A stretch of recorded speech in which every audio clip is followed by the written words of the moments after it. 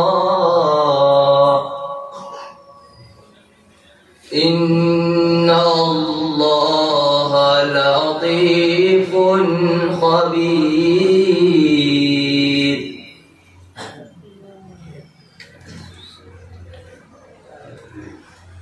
يا بني أقم الصلاة وأمر بالمعروف